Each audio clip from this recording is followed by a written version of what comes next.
Les plantes toxiques n'ont pas de caractéristiques qui permettent de les classer comme telles. Il faut donc connaître le nom précis de chaque plante. Ce nom vous permettra d'interroger le centre d'antipoison quant à sa toxicité ou de faire des recherches nécessaires. En effet, certaines plantes d'intérieur et du jardin peuvent être dangereuses, voire mortelles, pour votre animal de compagnie et domestique. Pour les reconnaître, découvrez des plantes toxiques dont il faut se méfier.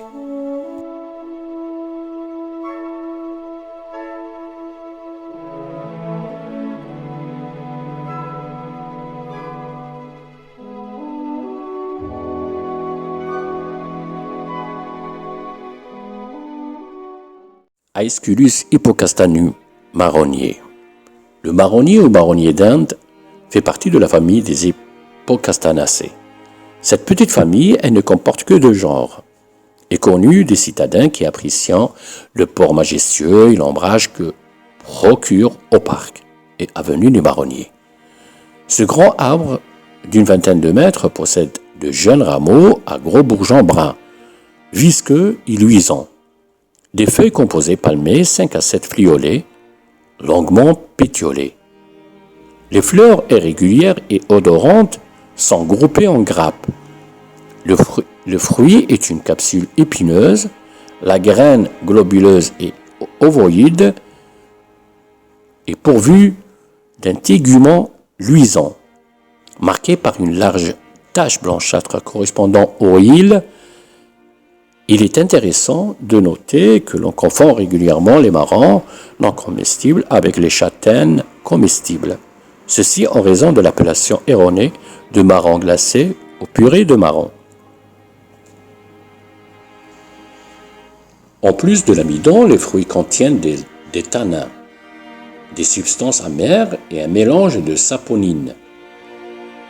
Ces substances toxiques ne sont pratiquement pas résorbées par une muqueuse saine. Cependant, les saponines peuvent irriter les muqueuses et donc provoquer des troubles gastro-intestinaux. Après ingestion répétée, lorsque les muqueuses sont endommagées, une intoxication par résorption des saponines est possible. L'amertume du fruit en freine l'ingestion. Une ingestion accidentelle de 1 ou 2 fruits peuvent provoquer des troubles digestifs, des nausées et des maux de ventre.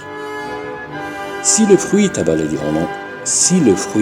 avalé entier, il peut arriver qu'il ne passe pas le pylore et reste dans l'estomac. Les chèvres, les porcs, les sangliers et les cerfs les mangent sans problème. Mais chez les bovins, le rumen permet la résorption des saponines. Des cas graves d'intoxication des bovins par Aesculus octandra, c'est une espèce de nord-américain, ont été décrits des animaux éprouver des difficultés à marcher et présenter des crampes musculaires et des convulsions. Les poules et les hamsters sont également sensibles aux substances actives de fruits.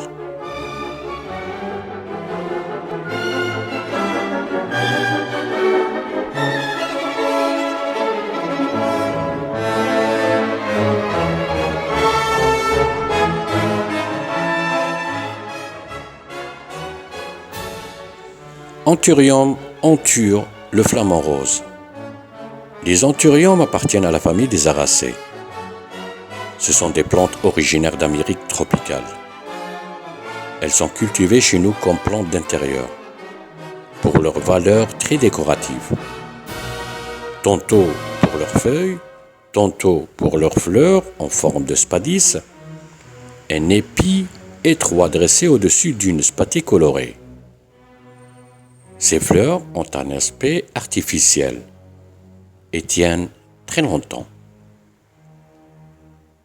À l'instar d'autres aracées, les anthuriums contiennent dans toute la plante des cristaux d'oxalate de calcium, appelés raphides, qui agissent comme autant de fines petites aiguilles. Ces cristaux sont peu solubles. En cas d'ingestion de n'importe quelle partie de la plante, la sensation de brûlure est d'apparition rapide et dure parfois plus d'un jour. Cela peut s'accompagner d'une salivation abondante, d'inflammation de la bouche, de maux de gorge, de douleurs abdominales, de vomissements et de diarrhée.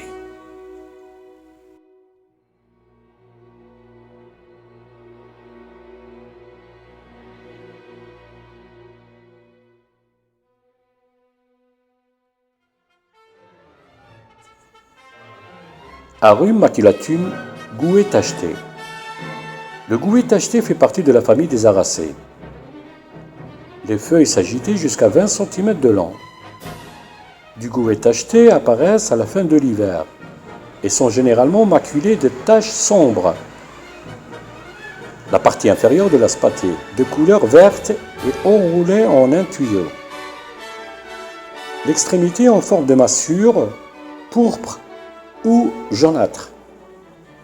Du spadice est visible au-dessus de la partie tubulaire de la spatée. Après le flétrissement de la spatée et de la partie supérieure du spadice, les fruits agglomérés mûrissent en été et se colorent en rouge corail, contrastant vivement sur le feuillage vert. Des fruits de maturité différente, vert à rouge, peuvent coexister. La plante entière est toxique et contient notamment des cristaux d'oxalate de calcium. Mais ce sont surtout les baies rouges orangées qui sont la source de problèmes. Parce qu'elles attirent l'attention des enfants. De plus, ces baies ont au départ un goût sucré. La mastication ou l'ingestion de baies ou de feuilles provoque une douleur brûlante dans la bouche et la gorge, fait gonfler les lèvres et entraîne une sécrétion accrue de salive.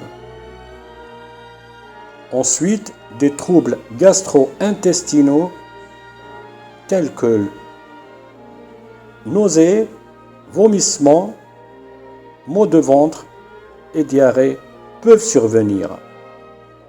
Si de grandes quantités ont été ingérées, des symptômes plus graves peuvent apparaître.